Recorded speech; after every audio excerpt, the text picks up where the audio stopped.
Samana chulo bail cha utima ngoa uket kaka fine. Wawinjire nikech gine account achiel. To ka seche moko be fine ni oloyo bail mane chulo.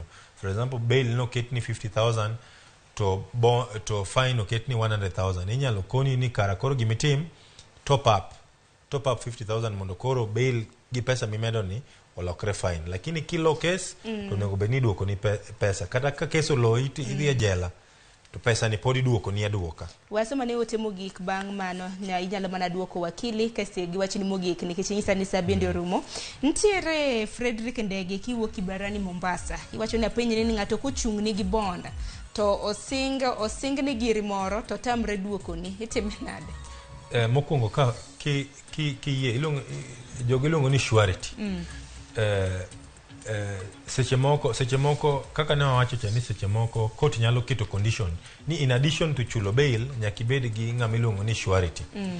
To surety nyalo bedo kata wuon mtoka miketo kaka rambun ni, kata wuon payslip, kata wuon title deed mani keto kaka rambun ni. To idhi ndiko ne kaka surety. Kindiko ne kaka surety, achiel kuom penjo mibo penji ni do you understand your obligations as a surety? Koro kiketo ne ng'ato surety, mano ok gowi mimiye, mano indiko dhogi kiin. Matende ni kotamre chuli pesa nino, okinyal dhi e court ni ng'ani onego bed ni chula pesa ni. Owinjire. Koro emomiyo we must be very careful kapok idhi ichung' ne ng'ato kaka surety. Ng'e maber ni ichung' ne ng'ato kaka surety as your obligation, not as his obligation. Matende ka wadu moro maki tidhi chung' ne kaka surety, obligation ni is to your own individual. Matin ni chieng' moro kodagi bire court ma pesa nini ocham, kata in inyalo maki. In fact, ka in surety to one of your obligations is to ensure ni ng'ani matin ni ka chung' ni kaka surety Sharon, to achiel kuom tija en ni to ensure ni ibire court. Kendo mako kibiro to an mimanya. Kendo mwandu na no kose kaw to kochiu arrest warrant mari to kata an ibo chiu arrest warrant mara as a surety. Nikech I did what? I failed in my obligation as a surety. Koro kichiwo ne ng'ato bail mano ok gowi, mani indiko dhogi kaka ng'ato. Owinjire en mani seche moko unyalo winjru kendo kuwinjru to mano obedi na separate agreement.